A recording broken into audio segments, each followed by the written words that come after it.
Good morning, everybody. It's Lynn from A Bit of Birdsong. I'm outside. Oh, I've got a stern hair bun today. It's crazy. Jason picks on me about that. I just wrap it up and put a stick in it, a hair stick, and he will say, "Oh, you're really stern with your bun." I'm not really stern. So I thought I would walk outside this morning. It is so beautiful out. It's been breezy. The leaves continue to change colors. Oh, it's just so beautiful. Let me set my coffee down. And the moss. I love that we have moss that grows all over the yard. And in my pathway out there in the woods, I like that it's here naturally, and we've tried to encourage it. I'm a little annoyed with myself. I cut this sage with the intentions of drying it and taking it inside, and I hung it on this little shepherd's hook, or big shepherd's hook, and then forgot to take it in. So I guess I shouldn't try to use it. I can hang it in the workshop though. I've got a lot of dried flowers there. The reason this is like this is that birds can get their little feet caught between this. You really have to be careful with things you buy. Jason found a bird caught in this years ago, and it broke his heart. He loves animals so much. So I'm getting my coffee here. We put this tape around it to prevent that. And I had another area with shepherd's hooks that were stuck in the ground together, and a squirrel tried to climb up and it fell between two of them, and I got to it in time. I looked outside as it was sliding between the two. I don't know if I'm making sense. Maybe I can go show you what I'm talking about. I had this looks awful, I know, and I have to redo it, but at the top the squirrel climbed in, and then it fell between the shepherd's hooks, and the further down it went, the more trapped it became. You can see where that metal pole on the left is bent. When I saw that squirrel, it was, thank goodness, right as it was happening, and I came running out here, and I just bent that thing back with all of my might and got the squirrel out, and it was fine. It went and sat for a little bit and then ran up a tree, but I think it was winded from being almost crushed between the two poles. So you just have to be careful. I'm not talking to anyone in general, I'm talking to myself. Like what you put out, and look for, I need to put water in here. I just love her. I think it's some sort of plastic or resin or outdoor material. It's not stone. I wish it was stone. But I want to get a journal out and talk to you about something that happened. Let's just check on this beautiful sage this morning. I did come out and put soil around it. And we will go into the workshop.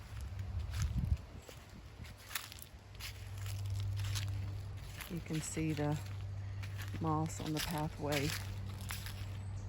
The squirrels have been digging in my garden beds. I guess they're preparing for the winter. Good morning. I'm in the workshop.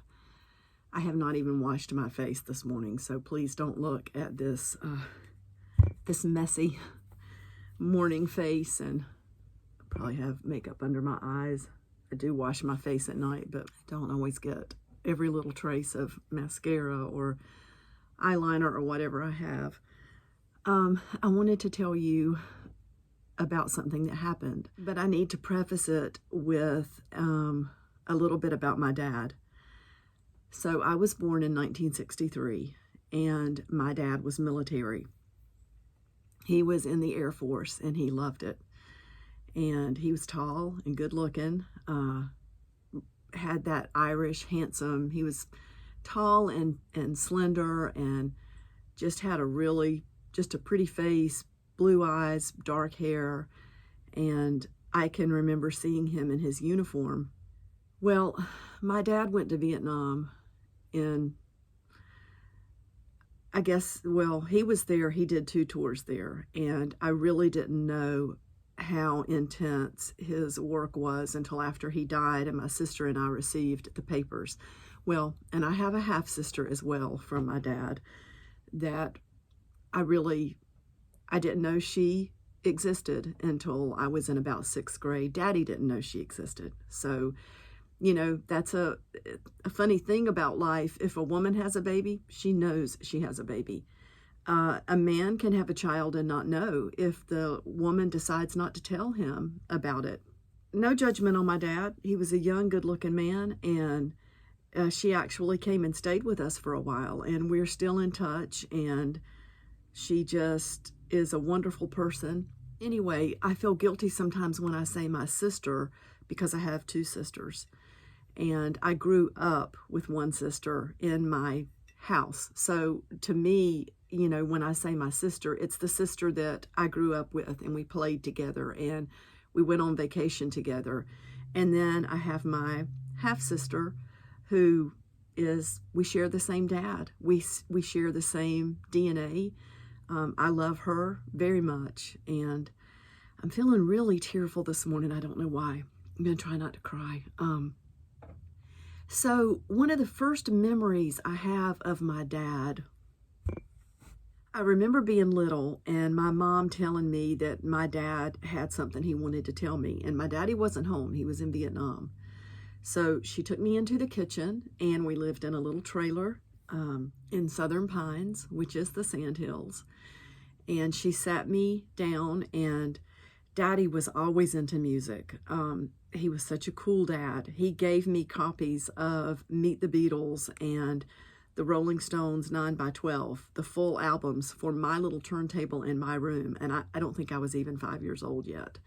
So he loved music. He took a lot of pictures, and I'm so grateful he passed that on to me, because I took a lot of pictures of my children, and I have a lot of photo albums, and they're so grateful. They will say, "Mom, thank you so much for taking pictures," because we go to the houses of our friends and they don't have those things. And we are living more and more in a digital world. One of the things I did for my daughter is every picture she sent to me of my grandson, I printed it, and I filled up a photo album of his first year. So she's got that now, and I'm not bragging. I just know that she not completely, but a lot of her growing up was as the world was becoming more digital. And people share pictures all the time online, but some of these social media sites, it compresses the files, it diminishes the resolution. And if those sites go down, where are your photos? You're not going to have them unless you take your devices to Walmart or somewhere and get pictures copied. But anyway, I'm getting sidetracked. My dad took a lot of pictures. He loved cameras. He loved music. And in his travels in the military, he had been in Japan. He had been in Korea. He, I was born in Texas. My sister was born in Tennessee. So we traveled, and he had bought this reel-to-reel, and, some of you watching might be younger, but it was a way to play music, and I can just see it. And there was also a reel-to-reel to show. My dad did movies too, and he had a projector, and you would put those reels on, and it made that clicking sound, that it's very comforting. That's like a sound of my childhood. So apparently, before my dad went off to Vietnam for one of these tours, he used the word spank, but like, I don't have any memory of it at all. And my dad never spanked me that I remember, but I know that he was probably under stress. There was my young, beautiful mother. She had me when she was 20. So she would have only been probably 23, 24. And my sister was already born. So she had 2 young children, and my dad was leaving for Vietnam. And can you imagine? I mean, he had already been there once, or either that was his first tour and then he went again. But I must have been doing something that I wasn't supposed to do. And in my imagination, he probably just popped my hand or, popped my diaper or my bottom, whatever. And then he went off to Vietnam. So, and I knew my dad loved me. I have pictures of him holding me, and he raised me and my sister. He would tell us anything boys could do, we could do better. When we were running in track in school, he built us like a track to run on in the backyard. He was just really proud of us. And I can remember him telling people that we could both run really fast, and we could. My sister and I both were really fast runners. So this reel-to-reel, I hear something overhead. Sometimes the life flight from Duke University Medical Center goes over. It's always sad to think about that because somebody's really sick or hurt. So, on this tape, Yesterday by the Beatles was playing in the background, and my dad was talking to me. I could hear his voice, and he was telling me that if he made it home, he would never spank me again. And even though I needed it sometimes, he never did. And I just, my memories of my dad and Vietnam, I think, really hurt my dad. I don't know what all he saw or did or had to do. I know he missed his family. He did 2 tours over there, and there's been a lot, in more recent years, we know how serious PTSD is for soldiers and people in combat. And back then, it was more brushed under the rug. Men don't cry. And the military wanted a lot of these men who came back with emotional trauma and emotional stress and baggage. They wanted them to just go quietly away. So they encouraged them to just go ahead and take their honorable discharge. And my dad did get out of the Air Force at that point, and I think he regretted it. That was his life, his structure. Years later, my parents divorced. My daddy moved out west, and I did go see him a few times. But physically, we became estranged because he was all the way out in the west part of the United States. He moved out to Arizona. He spent time in Utah. He spent some time in California.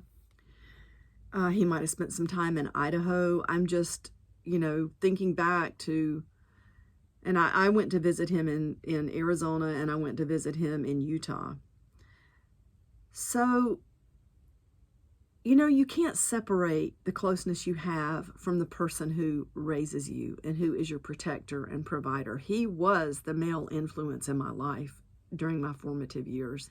And I got a call in the middle of the night when I was, this was around 1999. So I had all 4 of my children at that point, and the baby was only a year old. So I had 4 children, ages 11 and under. Got a call in the middle of the night that my dad had a cerebral aneurysm that ruptured, and they weren't expecting him to make it. I knew on 2 levels that something had been wrong with my dad. I knew intuitively. It's like I just knew that something was wrong. And maybe I was getting that from his voice when we would talk on the phone.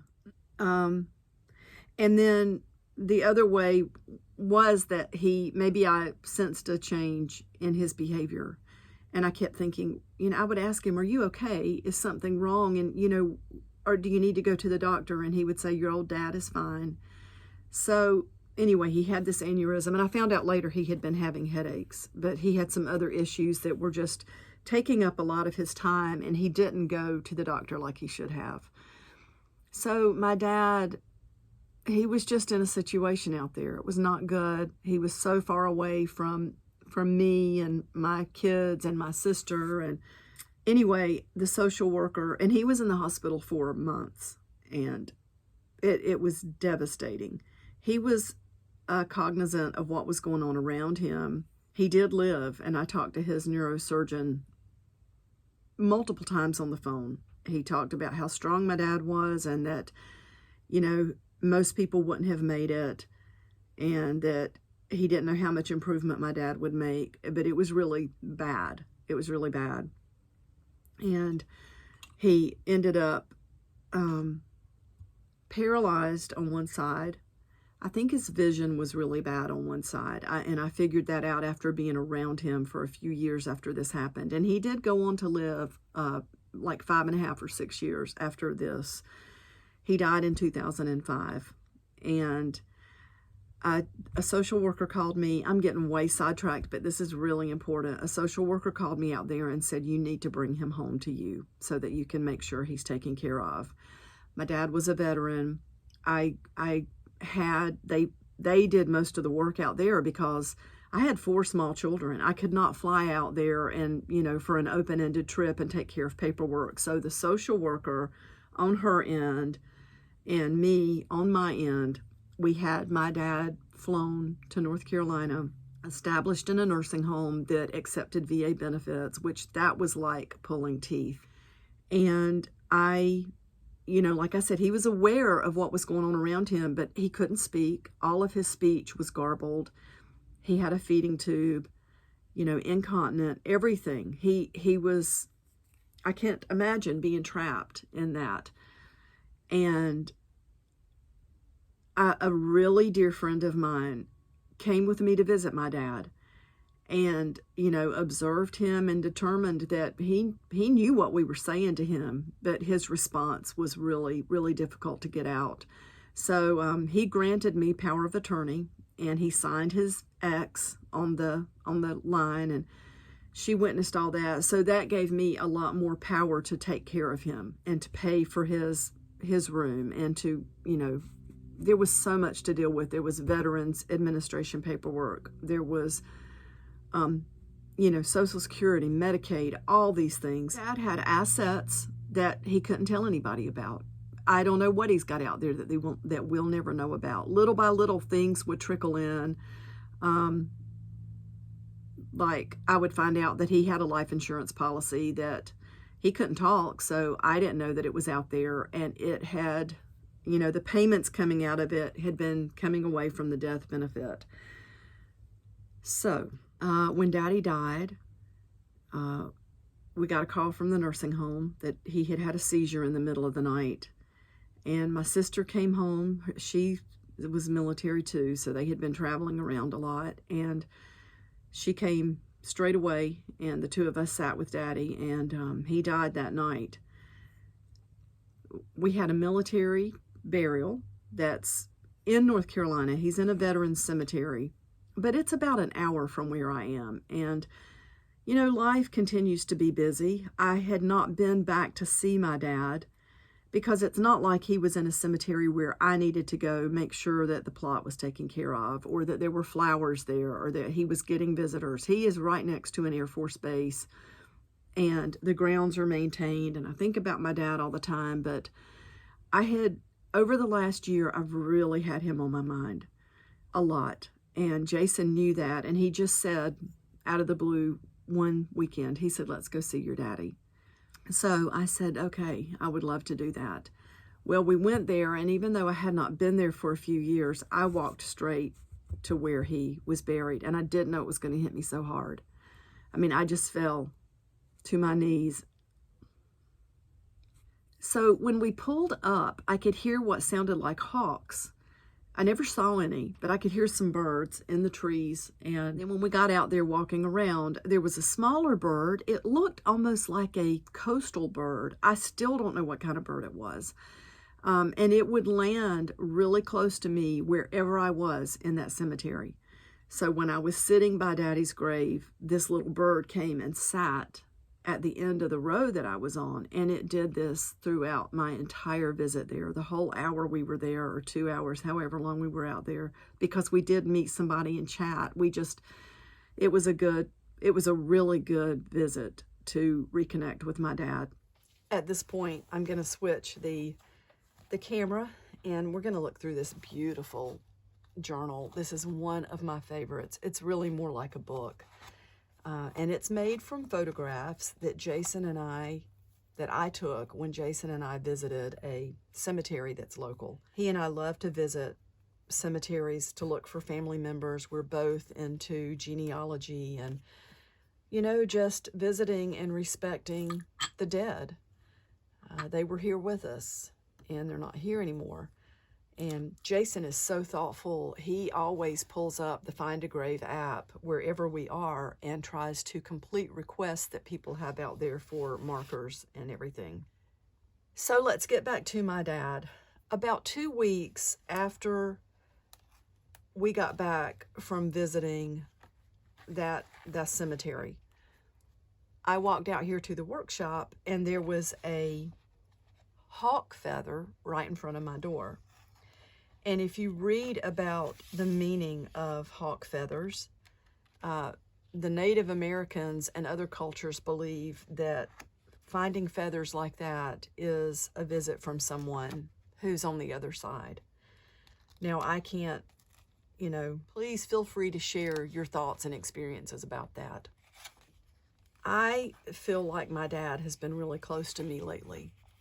And I want to tell you some of the things that happened when we went to the Outer Banks, Jason and I, and this has been, a few weeks ago now.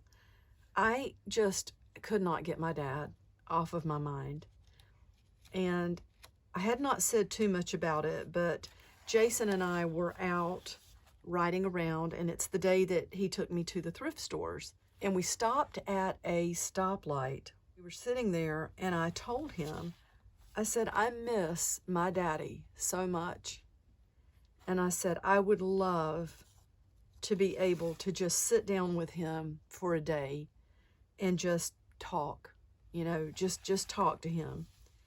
Well, we were sitting there waiting for the light to change, and I had gotten quiet, and Jason was looking at something, or I don't know what happened to him because I was in my own little world, and he said, son of a gun. Well, I just looked up and I looked at Jason and I said, did you just say son of a gun? And he said, yes. And I said, I have never in 7.5 years heard you say that. But that's what my dad said all the time. And I said, you said it just like he did. I said, I think you're channeling my dad today. So later that night, and I had this on my mind all day. That night, before I went to sleep, I still had Daddy on my mind. I did not tell Jason about this, but before I went to sleep, I was really thinking about Daddy. And I thought, all those 6 years or 5.5 years that he was confined to that bed. I mean, I went to see him. I brushed his teeth for him. I clipped his toenails for him. I didn't do enough. My children were young. I had a lot on my plate. But I thought, why didn't I just get in the bed with him and just sit there beside him and hug him?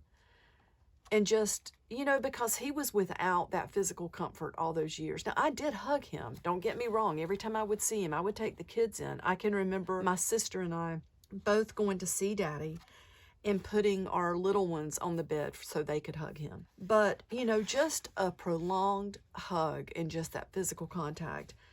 And then I thought to myself, well, maybe Daddy wasn't really like that anyway. He was a strong man, and he had been through a lot, and he knew I loved him. So I thought, just settle it. Don't go back and think about things like that. Well, the next morning, I was, getting ready for the day. I had been, getting my shower and everything, and I walked into the bedroom where Jason was, and he looked at me and he said, I had a really sad dream last night. And I said, what did you dream? And bear in mind, I had not told him any of those things about getting in bed with my dad and hugging him and thinking about him in that way and just, wondering if my dad was missing physical contact. And Jason said, I dreamed that I was in a hospital bed, and he said there were, nurses around, and they were doing things to me. There were, needle sticks and lines and all this stuff. And he said, but I was comforted because you were in bed with me. And I was just dumbfounded. I absolutely could not believe it. And then I told him what I went to bed thinking about. And I just felt like I felt like that was a message from my dad. And that's not all. So it gets more real. So Jason and I went back out. We had been to one thrift store that really it turned out not to be that great. And we went to another one that looked more junky. more in line with what I liked, just odds and ends. Like, I love places that just keep everything, because you don't know what people are going to want to use. And there was this box of postcards. It was a shoe box, and it was full. So there were hundreds of postcards in that. They were all mixed up. But at the very back was one tab to indicate that the ones from Outer Banks, vintage Outer Banks, had been put in one spot. And you all know I bought a few of those. I brought them back with me. But when I got to the cash register to pay, I had picked out 4 postcards from the Outer Banks, and that's all that I could find that was actually vintage Outer Banks where we were staying that I wanted to bring home. She rang it up, and it was like $4.27, and she said, "Oh, I'm sorry, but I can't take a debit card for less than $5. I said, "Well, can you round up and just let me donate part of $1 to the store?" And she said, "Well, why don't you just grab another postcard, and that way it'll be right a little over $5 and you'll have another postcard." And I said, "Okay, I'll do that." So, Jason stood there with I went ahead and paid. She rang it up. It was $5 and something. And Jason held my other postcards, and I said, "I'll just go grab another one." And I just made up in my mind, I'm just going to grab the first one that I see, whatever it is, because a lot of them are vintage, and we really need to get back to the room. I love these images, just gorgeous, gorgeous images from this cemetery. Well, I flipped through the box and pulled one out, and I was just almost speechless. It felt like it took my breath away. The card is actually inside the house right now, and I'm in the workshop, or I would show it to you. But out of all the trips that we took as a family, when Mama and Daddy would take me and my sister on a vacation, we always went on North Carolina trips. We went to the North Carolina mountains. We went to the North Carolina beaches.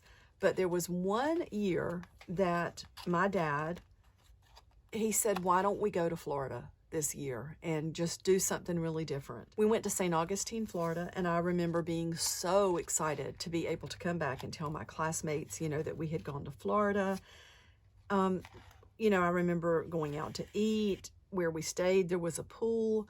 I even remember, I have this vague memory of being in the swimming pool, and there was a little girl playing in the water, and her name was Sissy.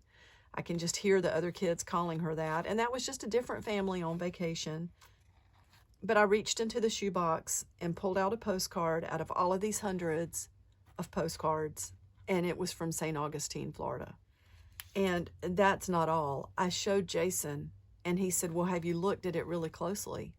And, these vintage postcards with this beautiful old color, it'll show, St. Augustine's, Florida was in bigger words, and then it showed this beautiful image of some buildings, and the street that was written below in smaller print, the street that it was taken on was George Street, and my dad's name is George.